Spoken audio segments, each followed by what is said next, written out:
Brake pads are a crucial component of your bike's braking system, relying on friction to slow the wheel. Over time, this friction, combined with the heat generated during braking, causes the pad surface to wear down. If the pads are worn beyond the wear line, or the grooves have disappeared, it's time for a replacement. Continuing to use worn pads not only reduces braking efficiency, but can also accelerate rim wear significantly.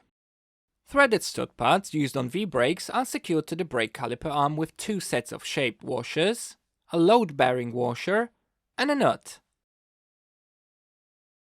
These components enable precise positioning and angle adjustment of the pad. Brake pads are available in 2 main types, one-piece pads and cartridge systems. In one-piece pads, the rubber braking surface and metal stud are molded together as a single unit. They are more affordable, but often require more precise adjustment during installation. In the cartridge system design, the rubber braking surface slides into a reusable metal holder.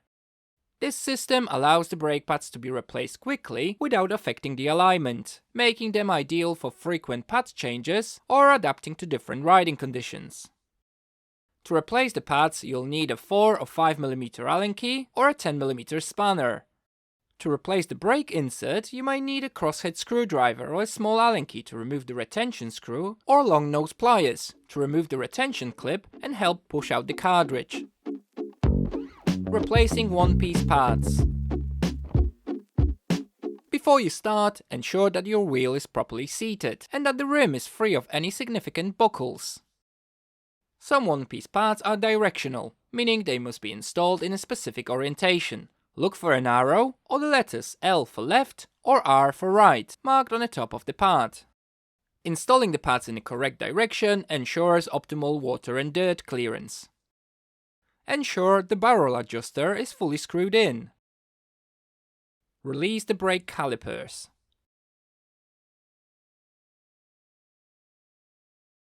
And remove the old worn pad on one side.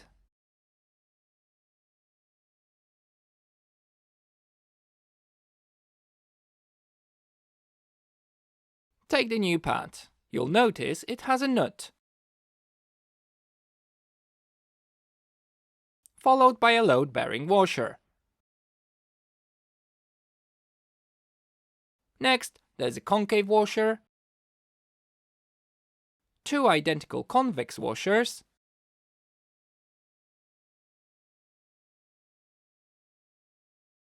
and another concave washer.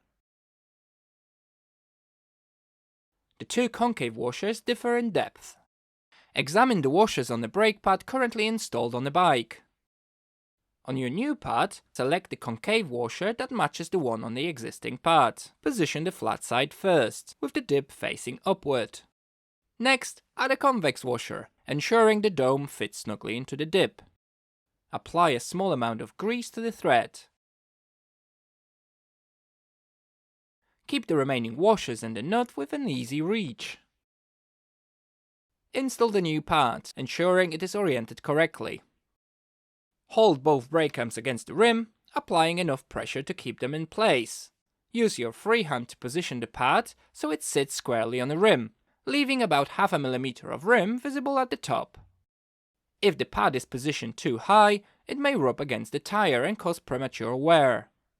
If it's too low, not all of the pad will contact the braking surface, leading to uneven wear and the brake catching on the underside of the rim. The concave and convex washers will settle naturally. While holding the brake arms against the rim, take a moment to check the alignment of the brake arm itself.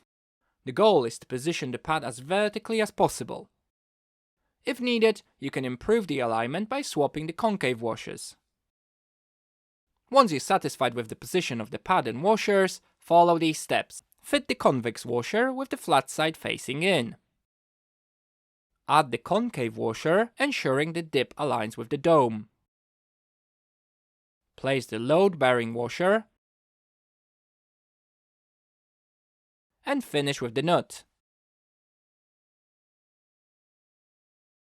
Using an Allen key, begin tightening the bolt until you feel resistance. While still holding the brake arm, position the Allen key upright. Place your index finger against the bottom of the pad at the front and use your thumb to turn the Allen key in small increments. Repeat this process until the bolt is fully tightened. Release the brake arm, grasp the pad with one hand and give it a final tighten. Repeat the procedure for the other side. Once finished, reattach the brake noodle. Replacing the brake insert. Remove the wheel. This will give you better access to the pads. Using an Allen key or long nose pliers, remove the retention screw or clip.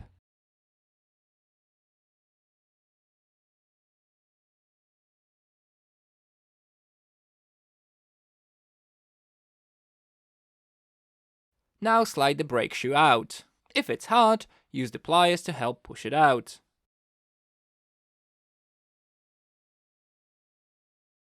Fit the new brake shoe with the correct orientation. There is a groove at the back of the pad. This is where the retention screw or clip sits in.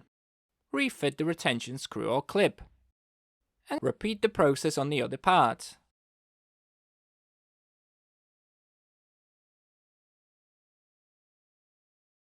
Put the wheel back on, and that's it! You can now easily replace brake blocks on your V-brakes. Thanks for watching. I'd love to hear your thoughts in the comments. Was this video helpful? And how did your V-brake pad replacement go? I truly appreciate all the support you've given in helping this channel grow. Thank you for your subscriptions, likes, comments, and for sharing my videos with others. If you'd like to support the channel even more, consider becoming a member to enjoy some great perks and help the channel expand. Simply click the Become a Member icon on the screen to learn more. Cheers, and I'll see you again soon!